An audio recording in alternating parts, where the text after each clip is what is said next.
সরকার বলছে দেশে এলপিজির কোনো সংকট নেই, কিন্তু বাস্তবতা বলছে ভিন্ন কথা। দেশ জুড়ে মানুষ গ্যাসের বোতল না পেয়ে হাহাকার করছে। এই শীতের রাতে কোনো বাসায় চুলা জ্বলে না, কোনো হোটেলে রান্না বন্ধ, কোনো কারখানায় শ্রমিক বসে আছে হাত গুটিয়ে। একজন গৃহিণী বলছে, ভাই 3 দিন ধরে রান্না বন্ধ, বাচ্চাদের শুকনো খাবার খাওয়াচ্ছি। একজন হোটেলের মালিক বলছেন, গ্যাস না থাকলে দোকান চালাবো কি দিয়ে? তাহলে প্রশ্ন একটাই, সংকট যদি নাই থাকে তাহলে মানুষ কেন অতিরিক্ত দাম দিয়েও গ্যাস পাচ্ছে না? আজকের এই ভিডিওতে আমরা তুলে ধরব এলপিজির সংকটের নির্মম বাস্তবতা, দোষারোপের নোংরা রাজনীতি, আর সবচেয়ে বড় ভুক্তভোগী সাধারণ মানুষ। সরকারি ভাষ্য বলা হচ্ছে দেশে এলপিজির পর্যাপ্ত মজুদ রয়েছে, নভেম্বরের তুলনায় ডিসেম্বরে আমদানি বেড়েছে, অতএব সংকটের কোনো কারণ নেই। কিন্তু মাঠ পর্যায়ে গেলে দেখা যায় ভিন্ন চিত্র। ঢাকা থেকে মফস্বল, বাসাবাড়ি, হোটেল, রেস্তোরাঁ, ক্ষুদ্র শিল্প, সবখানে একই আর্তনাদ, গ্যাস নেই, আর যা আছে তা দিয়ে আগুন জ্বলে না।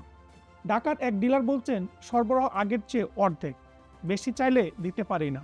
তাহলে প্রশ্ন ওঠে, কাগজে যদি মজুদ থাকে, বাস্তবে গ্যাস উধাও হয়ে যায় কোথায়?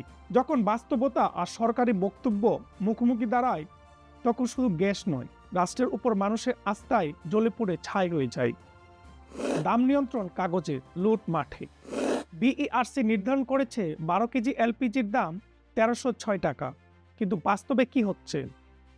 ময়মনসিংহের হালুয়াঘাটে একই গ্যাস বিক্রি হচ্ছে 1900 থেকে 2000 টাকায়। পটুয়াখালীতে ক্রেতাকে গুনতে হচ্ছে অতিরিক্ত 150 থেকে 250 টাকা। কেরানীগঞ্জে 12 কেজি এলপিজির দাম নেওয়া হচ্ছে 2450 টাকা। এখানে শুধু অতিরিক্ত দামই নয়, কোনো জায়গায় দোকানদারকে জরিমানা করা হচ্ছে, কোথাও কোথাও মারধরের ঘটনাও ঘটছে। রাজধানীর বিভিন্ন এলাকায় বাড়তি 500 থেকে 600 টাকা যেন অতিরিক্ত অলিখিত ট্যাক্স। অর্থাৎ সরকার দাম নির্ধারণ করে আর বাজার চলে যার খুশি তার নিয়মে। তাহলে প্রশ্ন ওঠে, আইন কি শুধু নোটিশ বোর্ডে ঝুলে থাকে? এলপিজি অপারেটরস অ্যাসোসিয়েশন বলছে, সংকট তৈরি করেছে খুচরা বিক্রেতারা, তারা বেশি দামে বিক্রি করছে গ্যাস। অন্যদিকে খুচরা বিক্রেতারা বলছে আমদানিকারকরাই নাকি কম গ্যাস দিচ্ছে, তার মানে সরবরাহ কম। সরবরাহ না থাকলে বিক্রি করবো কি দিয়ে? এক পক্ষ দোষ দিচ্ছে আরেক পক্ষকে। মাঝখানে পিষ্ট হচ্ছে গৃহিণী, শ্রমিক এবং হোটেল মালিক। এই দোষারোপের খেলায় আজ পর্যন্ত প্রকৃত দায় কার তা স্পষ্টভাবে নির্ধারিত হয়নি। মিরসরাই থেকে নওগাঁ ভোগান্তির মানচিত্র। চট্টগ্রামে মিরসরাইয়ে গ্যাস না পেয়ে নিভে গেছে চোলা, বন্ধ হোটেল, স্থবির কারখানা। নওগাঁয় অতিরিক্ত দামে গ্যাস বিক্রির অপরাধে এক ব্যবসায়ীকে জরিমানা করা হয়েছে 1 লাখ টাকা। ভালুকা, খাগড়াছড়ি, পটুয়াখালী, সবখানে অভিযান, সবখানে অনিয়ম। অভিযান হচ্ছে কিন্তু সংকট কমছে না। এই বৈপরীত্যটাই সবচেয়ে ভয়ঙ্কর। আমদানি রাজনীতি, অতীত ও বর্তমান। এখানে আসল প্রশ্নটা আরো গভীর। আগের সরকার দেশের স্বার্থের চেয়ে ভারত নির্ভর গ্যাস আমদানিতে বেশি ঝুঁকেছিল। 2017 থেকে 23 সময়কাল ভারত থেকে এলএনজি ও বিদ্যুৎ আমদানির মাধ্যমে বছরে গড়ে 6 থেকে 7 মিলিয়ন টন এলএনজি সমতুল্য জ্বালানি নির্ভরতা তৈরি হয় দেশে। এর বড় অংশ ছিল দীর্ঘমেয়াদী চুক্তিভিত্তিক, যেখানে দাম ও সরবরাহ বাংলাদেশের নিয়ন্ত্রণ ছিল মাত্রই সীমিত। এখন প্রশ্ন হলো, এই আমদানি কি দেশে প্রকৃত চাহিদা বিশ্লেষণ করে করা হয়েছিল, নাকি রাজনৈতিক ও কূটনৈতিক সুবিধাকে অগ্রাধিকার দিয়ে হয়েছিল? দেশে গ্যাস চাহিদা বনাম সরবরাহ।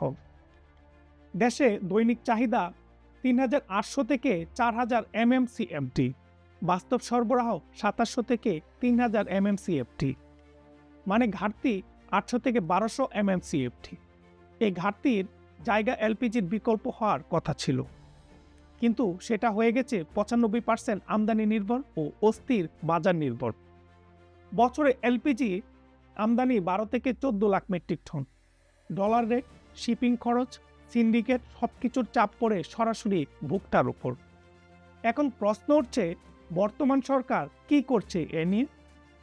তারা কি একই পথে হাঁটছে, নাকি পুরনো ভুলই নতুন করে পুনরাবৃত্তি হচ্ছে? যতদিন এই প্রশ্নগুলোর স্পষ্ট উত্তর না মিলবে, ততদিন সংকটকে অস্থায়ী বলা, মানুষকে বিভ্রান্তি করা ছাড়া আর কিছুই করার নেই।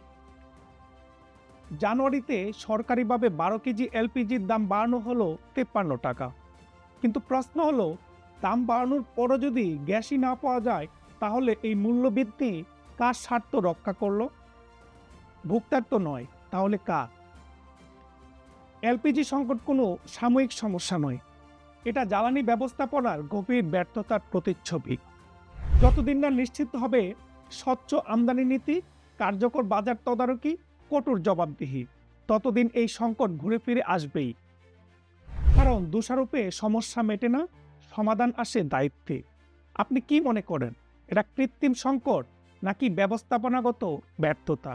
কমেন্টে আপনার মতামত জানান। সত্য জানতে আমাদের সাথেই থাকুন। আল্লাহ হাফেজ।